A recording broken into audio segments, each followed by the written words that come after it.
আপু হচ্ছে আমার জন্য কষ্ট করে রান্না বান্না করে রাখছে, আর আমি যে আসার পরেই ফ্রেশ ট্রেশ হয়ে আর কি খাওয়া দাওয়া করতেছি। কোনো কষ্ট নাই এটা। তাদেরও তো আসলে কাজকর্ম আছে, সবকিছু বাদ দিয়ে এটাই তো ভালোবাসা। এটাই তো ভালোবাসা, আমার এটাই কাজ।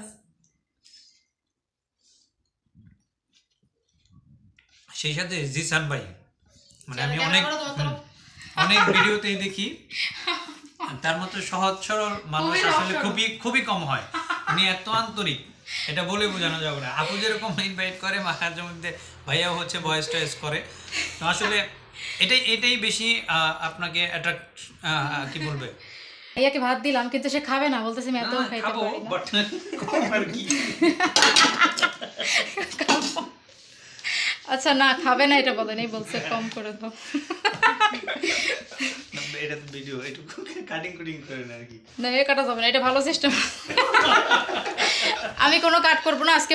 বোনের আন্তরিকতা মহব্বতে আমি আসলে বোনের বাড়িতে আসছি, আর অনেকদিন পরে বোনের হাতে রান্না খাবো। মানে অ্যাকচুয়ালি হচ্ছে ফ্যামিলি যে সব মানে হোমমেড খানা আমি আসার পর কালকে আর করব, আজকে আমি সামান্য করলাম। মানে আমি তো আসার পরে থেকেই মূলত বেসিক্যালি হোটেলের উপরে আমি জানি বাংলা খাবার পাবেন না এখানে।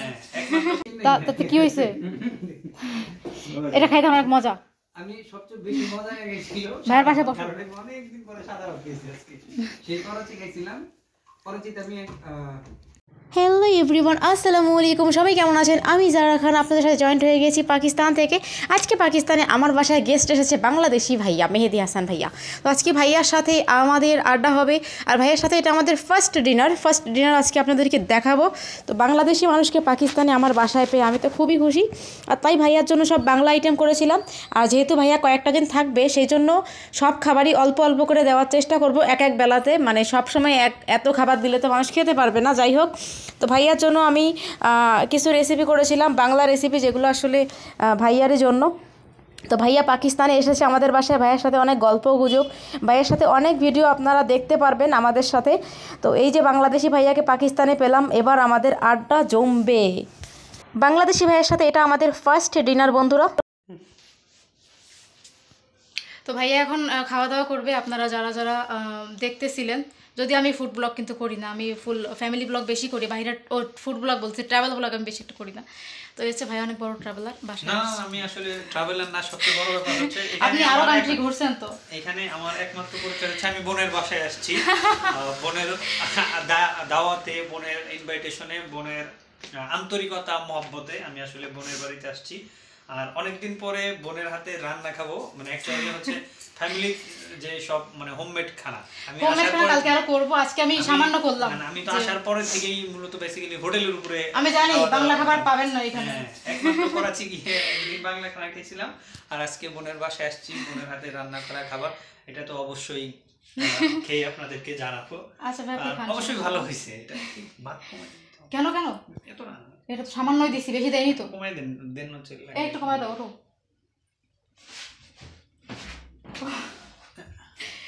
আবার জড়াই গেছে। তো হচ্ছে যে ভাইয়াকে ভাত দিলাম কিন্তু সে খাবে না, বলতেছে আমি এত খাইতে পারি না। বাট কম আর কি। আচ্ছা না খাবে না এটা বলেন, এই বলছে কম করে দাও। এটা তো ভিডিও, একটু কাটিং করে না আর কি। না এ কাটা যাবে না, এটা ভালো সিস্টেম। আমি কোনো কাট করবো না আজকে, ভয়েস কপি করবো না। অনেকে আমাকে অভিযোগ করেন যে আপু তুমি পরে ভয়েস দাও, ভালোই লাগে না। আচ্ছা ঠিক আছে, পরে ভয়েস দিচ্ছি না। তো আর ভালো লাগতেছে, বাংলাদেশি মানুষ আসছে আমার বাসাতে। ঠিক আছে ভাই এখন খাক, আবার কথা হচ্ছে। এরপর ভাইয়ের সাথে আমরা সবাই আড্ডায় মেতে উঠলাম। দেখতে পাচ্ছেন ভাইয়া খাওয়া দাওয়া করতেছিল, আর ভাইয়ের সাথে কিছু কথা বলতেছিলাম আমরা। যেহেতু ভাইয়া খাচ্ছিল, অনেক বিষয়ে কথা হচ্ছিল। ভাইয়া কিন্তু অনেক হাসির মানুষ, প্রচুর আমাদেরকে হাসাচ্ছিল প্রতিটা কথায় কথায়। আসলে এতটা হাসির মানুষ আমি আগে মানে খুব কমই দেখেছি ভাইয়ার মতো এমন মানুষ। আর ভীষণ পরিমাণে অমায়িক, এত পরিমাণে অমায়িক মানে না মিশলে বুঝতে পারবো না। তার থেকে বড় কথা হচ্ছে যে ভাইয়া একটাই কথা বলে যে বোনের বাসায় আসছে। এই বক্তাটা আসলে কতটা মানে বড় বলেন, বলে বোনের বাসায় আসছি বলতে মানে এটা এর থেকে বড় কথা তো হতেই পারে না যে বোনের বাসায় আসছে ভাইয়া। তো বোন বলে একটা মানুষকে সম্বোধন করলে আসলে কতটা ভালোবাসা বেড়ে যায় সেই মানুষটার প্রতি, এটা আসলে তারাই ভালো জানে। ভাইয়ের সাথে এত ভালো একটা আন্ডারস্ট্যান্ডিং হয়ে গেল, মানে এই প্রথমবার ভাইয়ের সাথে মিশলাম অবশ্য, বাট এখন তো রিলেশন হয়ে গেছে। এখন তো ভাইয়ের সাথে কন্টিনিউ আমাদের আড্ডা কথাবার্তা সব কিছুই হবে। তো প্রথমবার মিলে খুবই ভালো লাগছে।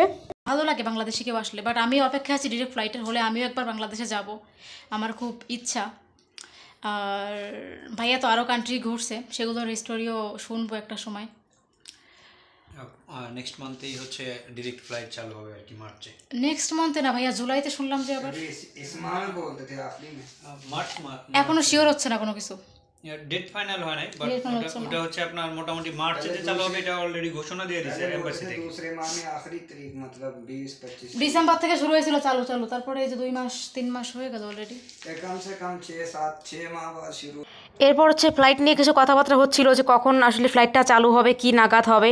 তো এখনও আমি ভাইয়াকে এটাই বলতেছিলাম যে ফ্লাইট চালু হলে একবার দেশে যাওয়ার প্ল্যানিং আছে। তো ভাইয়া বলতেছিল যে ফ্লাইট চালু হবে কবে, কী বৃত্তান্ত। আসলে আমরা নিজেরা আলোচনা করতেছিলাম, এখনও যে কবে হবে এটা তো আমরা শিওর না, আমরা আসলে বলতে পারছি না যে কবে হবে। সরকার থেকে যখন চালু করবে তখনই হবে। যখন মাঝে মধ্যে নিউজ আসে ওগুলো আমরা জাস্ট একটু শুনি, কিন্তু আসলে ক্লিয়ারলি তো এটা সরকার জানে কখন অ্যাকচুয়ালি চালুটা হতে পারে। তো ডিরেক্ট ফ্লাইট নিয়ে অনেক চিন্তিত আমি নিজেও, কারণ আমার নিজেও বাংলাদেশে যাওয়া দরকার। আর ভাইয়া খাবার খাচ্ছিল, কথা বলতেছিল আমাদের সাথে, আমরা একটু নিজেরা আড্ডায় মেতে উঠেছিলাম অনেকক্ষণ, দেখতেই পাচ্ছেন এখানে। আর বেশ ভালো লাগতেছিল যখন সবাই মিলে একসাথে বসে আড্ডা দিচ্ছিলাম, দেশের ব্যাপারে কথা বলতেছিলাম। এই বিষয়গুলো খুবই বেশি ভালো লাগে। আমরা আসলে ঘর এখনো পৌঁছাইনি, আমরা নিচে ছিলাম তো, এদিকে দোকান করা হয়েছে নিচে, সবকিছু নতুন বাসা তো এই জন্য আর কি কোনো কিছু করা হয়নি এখন। ভাই কি এখানে বিজনেস করে নাকি এখানে দোকান দেখাবো আপনাকে কালকে, দোকান আছে বাসার নিচে দোকান। আমি আরো ওই যে আপনার ভিডিও দেখছেন দোকানের? দোকানের ভিডিও বাসার দেখলাম। নিচে দোকান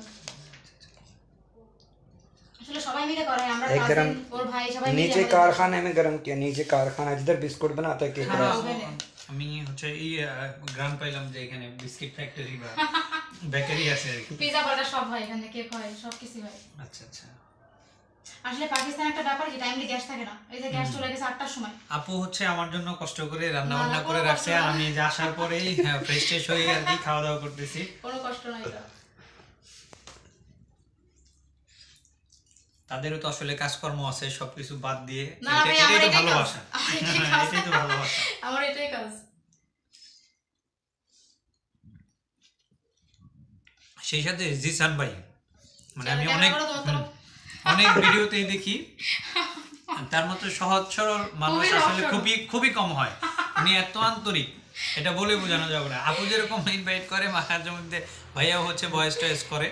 তো আসলে এটাই বেশি আপনাকে অ্যাট্রাক্ট কি বলবে মানে কাছে টানবে আর কি।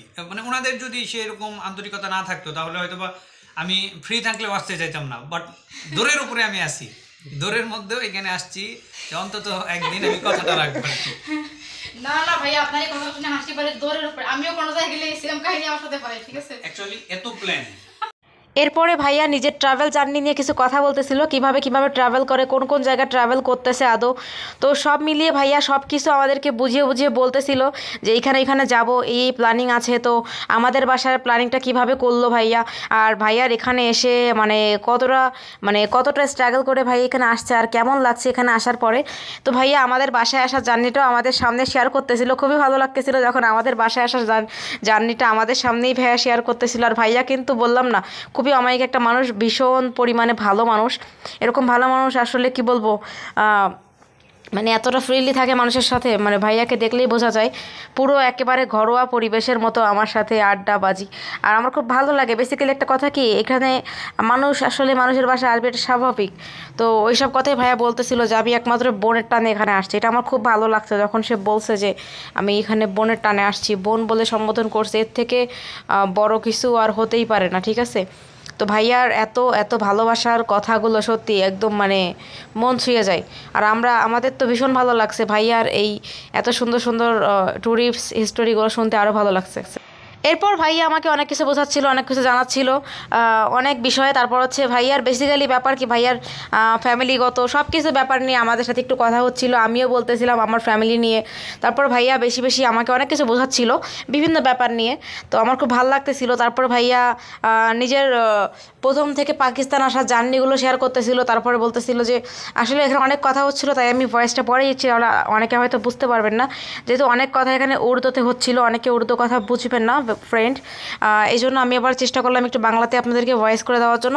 এই আর কি আমাদের টুকটাক কথা হচ্ছিল। আর ভাইয়া কিন্তু মানে শুরু থেকেই পাকিস্তান আসা সব কিছু নিয়ে মানে কথা হচ্ছিলো। এরপর ভাইয়া বলতেছিল যে আমি যখন ভাইয়া আমাকে আগে থেকেই চিনে, এটা বলতেছিল যে সে নাকি আমাকে আগে থেকেই চিনে, আমার ভিডিও দেখতো যখন আমি বাংলাদেশে আসলে বাংলাদেশি মেয়ে হয়ে পাকিস্তানের ছেলেকে বিয়ে করেছিলাম। এই বিষয়গুলো ভাইয়া দেখেছিল আগে থেকে। তো ভাইয়া বলতেছে যে আমি আগে থেকে দেখতাম, ভাইয়া আমাকে জানতো। তো ফ্রেন্ড এখন কিন্তু বেশ ঠান্ডার একটা সময়, এখন কিন্তু অতটা এখনও গরম পড়েনি, আমাদের এরিয়াতে এখনও গরম পড়েনি, তো এখনও বেশ ঠান্ডা। তো এর মধ্যে আজকে আবার আমার শাশুড়ি মাদের নিয়ে কথা হচ্ছিলো। শাশুড়ি মারা এখানে আসলে নেই, তারা আসলে একটু গ্রামের বাড়িতে আছেন, আসতেও সময় লাগবে। তো এদিকে ভাইয়া চলে আসছে। এই সময় তো ভাবছিলাম ভাইয়াকে শাশুড়ি মার ওখানে নিয়ে গিয়ে ঘুরিয়ে আনবো গ্রামে গিয়ে, কিন্তু আমাদের গ্রামটা আপনারা জানেন যে এখান থেকে অনেকটা দূরে, সেখানে যেতে হলেও বেশ সময়ের প্রয়োজন হবে। এদিকে ভাইয়া জার্নি করে এসে আবার জার্নি করবে, এই বিষয়টা একটু খারাপ লাগে। আমার শাশুড়ি মা আটকে গেছে কাজের জন্য। তারপর হচ্ছে যে আমার এই যে বর আমরা প্ল্যান করতেছিলাম যে ভাইয়াকে নিয়ে একটা জায়গায় ঘুরতে যাব, একটা ভালো জায়গাতে ঘুরতে গিয়ে সেই জায়গাটা ভাইয়াকে একটু সুন্দর করে দেখানোর চেষ্টা করব। তো ভাইয়াও বলতেছিল যে হ্যাঁ যাওয়াটা দরকার, একটু ঘুরলে ভালো হয়, কোন কোন এরিয়া যাব। তো যেহেতু ভাইয়া আমাদের এখানে আসছে, আমাদের এটা দায়িত্ব যে ভাইয়াকে আমাদের এরিয়াটা ঘুরিয়ে দেখানো, আর যাতে করে ভাইয়ার ভালো লাগে পাকিস্তান। তো ভাইয়া যেহেতু অনেক আগে পাকিস্তান এসেছে, পাকিস্তান ঘুরতেছে, ভাইয়া ঘোরাঘুরির জন্য মূলত পাকিস্তান এসছে, ঘুরতেছে। তো এটাই চিন্তা করলাম যে ভাইয়াকে একটু ঘুরিয়ে দেখাই। তো কালকের আমরা কোথায় প্ল্যান করব ওই বিষয়টা নিয়েও ভাবতেছিলাম যে কাল আসলে কোথায় প্ল্যান করা যায়, কালকে কোন জায়গাটায় গেলে ভালো হয়, এটা ভাবতেছিলাম আমরা সবাই মিলে। তো তার মধ্যে ভাইয়া বলতেছিল যে হ্যাঁ দেখি কালকে আমাদের কোথায় প্ল্যান করলে ভালো হয়, তো কিভাবে কি যাব সব প্রসেসিং করতেছিলাম। আপনারা কিন্তু সকল ভিডিও পাবেন ভাইয়ার সাথে ঘোরাফেরার, যে কোথায় যাব কি করব সব মিলিয়ে। তো এটা হচ্ছে ব্যাপার।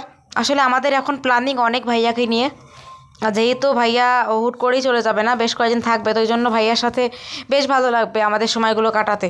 আর আমার তো ভালোই লাগবে, কারণ ভাইয়া যখন আমার সাথে বাংলাতে কথা বলে, এটা তো আমার জন্য অনেক বড় একটা পাওয়া যে বাংলাদেশি মানুষ পাচ্ছি। ভাইয়াও এটা কথা বলে যে আমি আসলে আসছি একমাত্র আপুর টানে, যে আপু বাংলাদেশি মানুষকে ডাকতেছে বাইরের দেশে, আসলে পরে ভাইয়া আমার সাথে মানে ঘুরতে পারবে, একটু বাংলায় কথা বলতে পারবে, এই জন্য ভাইয়া আসলে আসছে আরও টানে। খুব ভালো লাগতেছে। আসলে বলি কি, আপনারা যারা যারা আসবেন পাকিস্তানে, আমি সবাইকে বলেছি সবাই আমার কাছে আসতে পারবেন, আমার কোনো অসুবিধা নেই, সবাই আসবেন ঘুরে যাবেন, কারণ আমি সবাইকে ভালোবাসি। যারা যারা আমার বাংলাদেশের ভাই বোনেরা, আন্টিরা, আঙ্কেলরা যারাই পাকিস্তানে আসতে চান সবার জন্য বলছি, সবাই আসবেন। আমি আসলে সবাইকে খুব ভালোবাসি। আর আজকে আমি আমার বাংলাদেশি ভাইকে পেলাম, এটা একজন ভাই পেলাম, খুব ভালো লাগতেছে। আসলে এই সোশ্যাল মিডিয়া সাইটে এসে যে মানে কত মানুষের সাথে রিলেশন হলো, কত মানুষের সাথে কথাবার্তা হলো, সত্যি এই বিষয়গুলো মানা যায় না মানে এত এত এত এত হয়েছে, খুবই ভালো লাগে যে মানে বিলিভ করা যায় না, সত্যি কথা। তো আমার কাছে তো ভাইয়াকে খুব ভালো লাগছে। আর আপনারা ভাইয়ার একটু একটু যে ব্যবহারগুলো দেখলেন, আমাদের সাথে কথাবার্তাগুলো, সেটা দেখেও আপনারা বুঝতে পারছেন। আর ভাইয়া কিন্তু বরাবরই জিসানের অনেক প্রশংসা করতেছে, জিসানকে অনেক পছন্দ করেছে শুরু থেকে, কারণ জিসানও এরকমই খুব মিশুক টাইপের মানুষ। আমার বর খুব মিশুক, ও নিজেও মানে মানুষের সাথে মিশতে খুব পছন্দ করে, দেখলেই আপনারা বুঝতে পারছেন। তাতে কি হয়েছে? এটা খাইতে অনেক মজা। আমি সবচেয়ে বেশি মজা গেছিল ভাইয়ের পাশে বসো। অনেকদিন পরে সাদা ভাত খেয়েছি আজকে। সেই করাচি গেছিলাম, করাচিতে আমি